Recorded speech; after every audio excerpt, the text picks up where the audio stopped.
الرحيم. الحمد لله والصلاة والسلام على رسول الله وعلى آله وصحبه ومن والاه. قال المؤلف رحمه الله تعالى: وعن عبد الله بن الشخير رضي الله عنه قال: أتيت رسول الله صلى الله عليه وآله وسلم وهو يصلي ولجوفه أزير كأزير المرجل من البكاء. المرجل يعني القدر الذي يفور، فكان عليه الصلاة والسلام يسمع له أزير كأزير المرجل. حديث صحيح رواه أبو داود والترمذي في الشمائل بإسناد صحيح.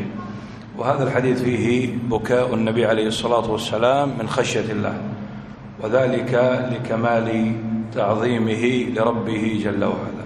قال: وعن أنس رضي الله عنه قال: قال رسول الله صلى الله عليه وعلى وسلم لأبي بن كعب رضي الله عنه: إن الله عز وجل أمرني أن أقرأ عليك لم يكن الذين كفروا. قال: وسماني؟ قال: نعم. فبكى أبي. متفق عليه. سبحان الله، هذا الحديث فيه إثبات رفعة أبي بن كعب عند الله. بعض العلماء له محاضرة: من أنت عند الله؟ من أنت عند الله؟ هذا سماه الله لرسوله عليه الصلاة والسلام: إن الله أمرني أن أقرأ عليك لم يكن الذين كفروا من أهل الكتاب. قال: سماني لك؟ قال: وسماني. سبحان الله. فقال أبي بعد أن بكى: قل بفضل الله وبرحمته فبذلك فليفرحوا هو خير مما يجمعون. وفيه أن هذا البكاء إما أن يكون خوفا من الله لعلم أبي بتقصيره، أو أن البكاء هذا شوق إلى الله جل وعلا. قال: وعن أنس رضي الله عنه قال: قال أبو بكر لعمر رضي الله عنهما بعد وفاة رسول الله: انطلق بنا إلى أم أيمن. أم أيمن هذه أم أسامة بن زيد، نزورها كما كان رسول الله يزورها. فلما انتهينا إليها بكت، فقال لها: ما يبكيك؟ أما تعلمين أن ما عند الله خير لرسول الله؟ قالت: ما أبكي ألا أكون أعلم أن ما عند الله خير لرسول الله، ولكن أبكي أن الوحي قد انقطع من السماء فهيجتهما على البكاء فجعل يبكيان معها. رواه مسلم. هذا البكاء فيه البكاء على فراق الصالحين، وأن ما عند الله خير. قالوا عن ابن عمر رضي الله عنهما قال: لما اشتد برسول الله عليه الصلاة والسلام وجعه قيل له في الصلاة، فقال: مروا أبا بكر فليصلي بالناس.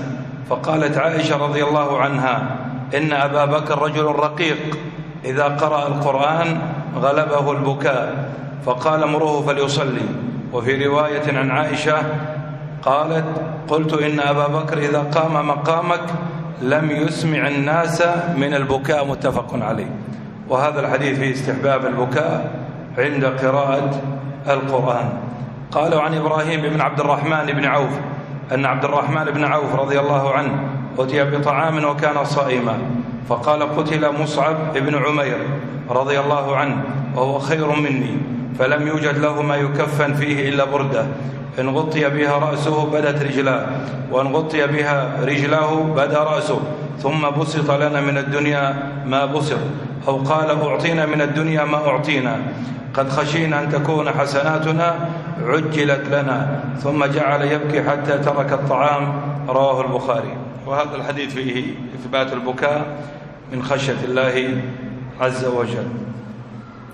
قالوا عن أبي أمامة الصدي بن عجلان الباهلي رضي الله عنه عن النبي عليه الصلاة والسلام قال: ليس شيء أحب إلى الله تعالى من قطرتين وأثرين: قطرة دموع من خشية الله، وقطرة من دم تهراق في سبيل الله. وأما الأثران فأثر في سبيل الله تعالى، وأثر في فريضة من فرائض الله تعالى. رواه الترمذي وقال: حديث حسن. وهذا فيه فضل البكاء من خشية الله، وفضل كثرة الخطى إلى المساجد، وفضل الجهاد في سبيل الله. قال: وفي الباب أحاديث كثيرة، منها حديث العرباض بن سارية رضي الله عنه قال: وعظنا رسول الله صلى الله عليه وعلى وسلم موعظة وجلت منها القلوب وذرفت منها العيون، وقد سبق في باب النهي عن البدع. إلى هذا الحل. وصلى الله وسلم على سيدنا محمد وعلى آله وصحبه أجمعين. نقف إن شاء الله تعالى بكرة يوم عرفة، نوقف الدرس إن شاء الله إلى ما بعد العيد. وقفنا هنا قال باب في فضل الزهد في الدنيا والحث على التقلل منها وفضل الفقر. إن شاء الله بعد العيد. هذا الباب يناسب أهل اليمن. هذا وقفنا على فصل على ما يقولون. نعم إن شاء الله نخليه إلى بعد العيد. إلى هنا وجزاكم الله خير.